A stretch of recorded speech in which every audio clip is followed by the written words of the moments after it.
Hello, everyone, and welcome back.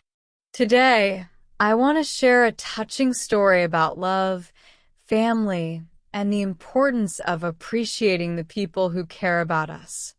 It's a story that may make you think differently about the time you spend with your loved ones. Let's begin. One rainy evening, Daniel sat alone in his office on the 23rd floor of a large building in Chicago. Outside the window, the city lights reflected on the wet streets below as people hurried home after a long day. Daniel barely noticed any of it. His eyes were fixed on the computer screen in front of him. An important project was due the next morning, and his boss had already warned everyone that failure was not an option. Suddenly, his phone began to ring. Without looking, Daniel reached for it, expecting another work-related call. But when he glanced at the screen, he saw a familiar name, Mom.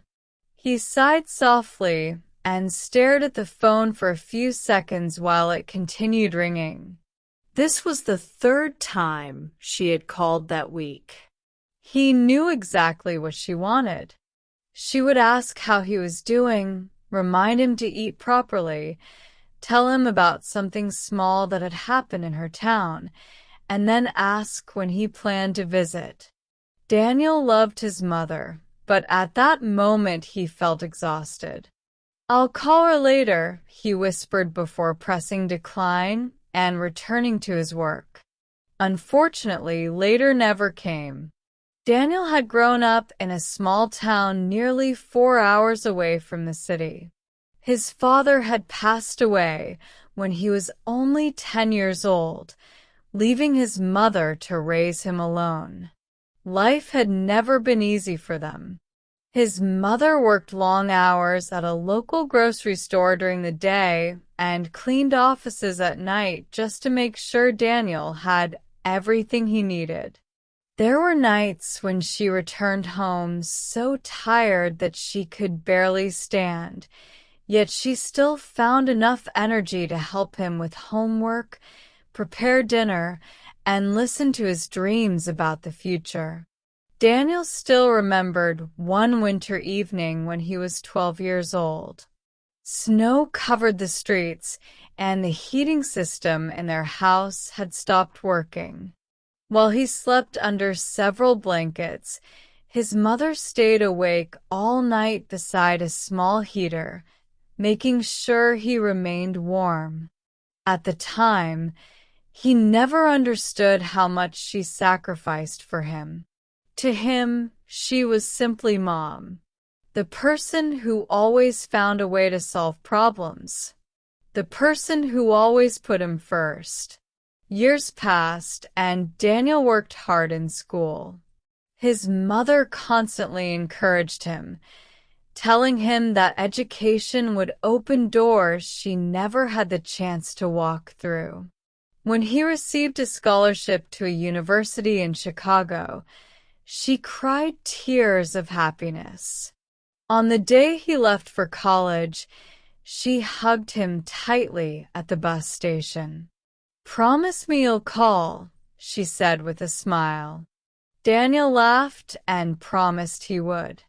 And in the beginning, he kept that promise. During his first year at university, he called almost every evening. They talked about classes, professors, friends, and future plans. His mother listened carefully to every story. No matter how small the news was, she treated it as if it were the most important thing in the world. But as time passed, life became busier. Assignments turned into internships. Internships turned into a full-time job. The daily calls became weekly calls. Weekly calls became monthly calls. His mother never complained, but she noticed the difference. Sometimes she would sit by the phone in the evening hoping it would ring. Sometimes she would prepare his favorite meal when he said he might visit, only to receive a message hours later explaining that work had come up and he couldn't make it. Still, whenever neighbors asked about her son, she smiled proudly. "He's doing very well," she would say. "He's building a wonderful life." Every morning, she watered the flowers outside her small house. Every afternoon, she cleaned rooms that were already clean. Every evening, she sat beside the living room window and watched cars pass by. On the wall beside her were dozens of photographs showing Daniel at different ages. There was a picture of him riding his first bicycle, another from his graduation day, and one taken just before he left for college. Looking at those pictures became part of her daily routine. Some days they made her smile. Other days they made her miss him more than words could describe. As the years went by, Daniel became more successful than he had ever imagined. He earned promotions, moved into a modern apartment, bought a new car, and built the kind of life he had dreamed about as a child. To everyone around him, he looked successful. His coworkers admired him. His friends respected him. His boss trusted him with important responsibilities. But the more successful he became, the less time he seemed to have. His days started early and ended late. Meetings filled his calendar. Emails never stopped arriving. Even during weekends, work followed him home. Meanwhile, life in his mother's small town remained simple and quiet. Every evening, she continued her routine. She prepared dinner for one, watched television for a while, and then sat beside the window before going to bed. Sometimes she picked up the phone and called Daniel. Most of the time, he answered quickly and said, "Hi, Mom. I'm a little busy right now. Can I call you later?" She always replied with the same gentle voice. "Of course, sweetheart. Take your time." Then she would hang up and wait. Sometimes he called back. Often he didn't. Deep down, she understood that he was busy building his future. She never wanted to become a burden. One afternoon, while cleaning an old cabinet, she found a box filled with memories. Inside were school certificates, birthday cards, old drawings, and dozens of photographs from Daniel's childhood. She spent hours looking through them. In one picture, he was missing his front teeth and smiling proudly after winning a school competition. In another, he was sitting on her shoulders during a local festival. As she looked at those memories, she couldn't help but smile. To her, it felt like only yesterday that he was running through the house asking endless questions about the world. Later that evening, she called him again. Daniel answered after several rings. "Hey, Mom." "Hi, sweetheart. I was just looking at some old photos today." Daniel smiled briefly while typing on his laptop. "That sounds nice. Do you remember the blue bicycle I bought you when you were 10? She asked. Daniel laughed softly. "Yeah, I remember. You were so excited that you rode it every day." "I guess I was." There was a short silence. His mother wanted to continue talking, but she could hear the distraction in his voice. "Are you working?" she asked. "Yeah, kind of. Big project." "I understand." Another pause followed. Then she quietly said, "I miss you, Daniel." For a moment, he felt guilty. "I know, Mom. I'll come visit soon." "You always say that," she replied gently, not with anger but with sadness. Daniel didn't know what to say. A few seconds later, another work call appeared on his screen. "Mom, I really have to go. I'll call you later." "Okay, sweetheart. Take care of yourself." After hanging up, she sat alone in the silence of her living room. Outside, the sun was beginning to set. She looked at the empty chair across from her and imagined her son sitting there like he used to years ago. Days turned into weeks. Weeks turned into months. Then something changed. One morning, Daniel's mother began feeling unusually tired. Simple tasks suddenly felt difficult. She ignored the symptoms at first, believing it was nothing serious. But the weakness continued. Even then, she didn't tell Daniel. She didn't want him to worry. One evening, while preparing dinner, she suddenly had to sit down because she felt dizzy. The room seemed to spin around her. After resting for a few minutes, she felt slightly better. Still, she decided to call Daniel. She simply wanted to hear his voice. When he answered, she could hear noise in the background. He was attending a company event. "Hi, Mom." "Hi, sweetheart. How are you?" "I'm good. Just busy tonight."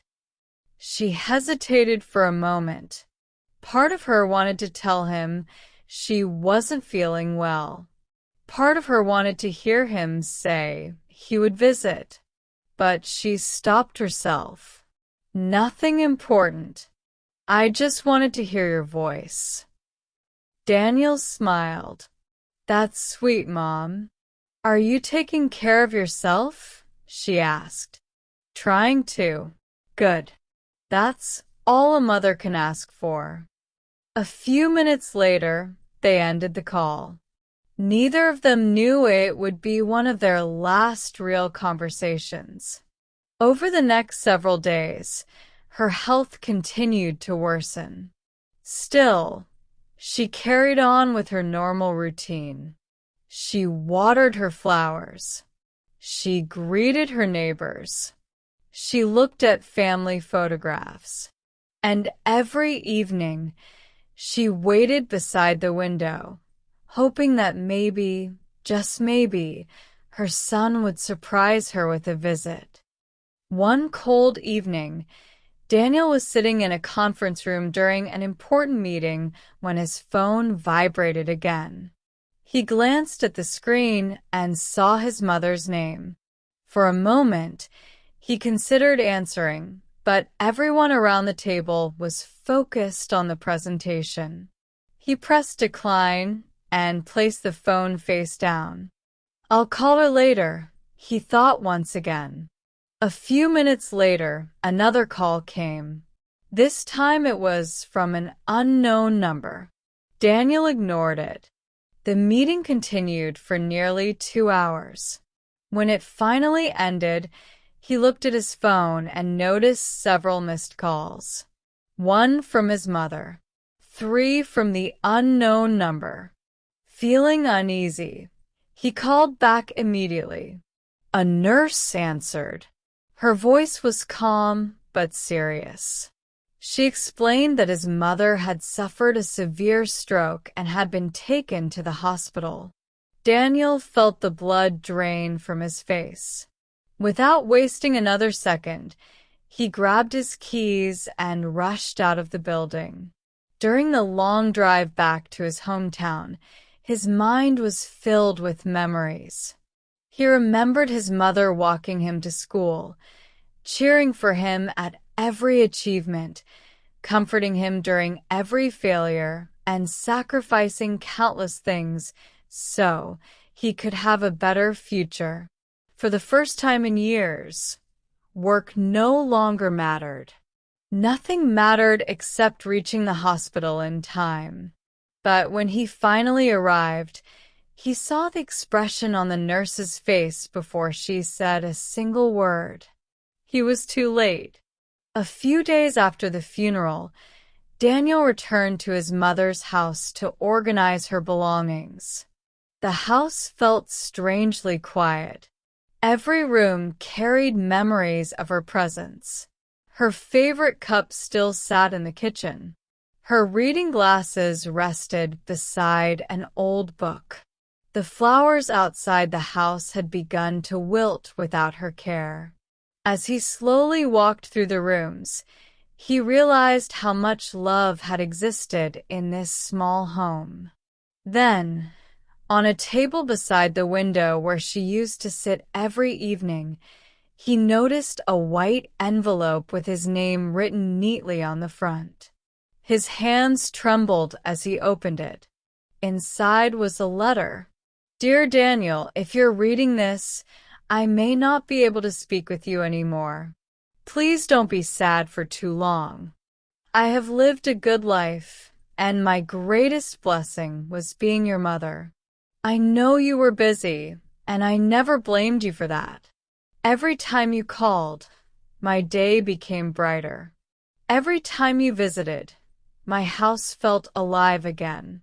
I was always proud of you, not because of your job or your success, but because of the kind person you became. If there is one thing I want you to remember, it is this: don't spend your whole life chasing tomorrow. Make time for the people you love today. Success is wonderful, but it means very little if you have nobody to share it with. Be kind. Be grateful. And never forget that no matter how old you become, you will always be my little boy. Love, Mom." Daniel sat silently by the window and read the letter again and again. Tears filled his eyes. Outside, the sun was slowly setting, just as it had on countless evenings when his mother had sat there waiting for his call. For years he had believed there would always be more time, more visits, more conversations, more tomorrows. But life had taught him a painful lesson. Sometimes the opportunities we think will always be there disappear without warning. As he folded the letter and held it close to his heart, he made a promise to himself.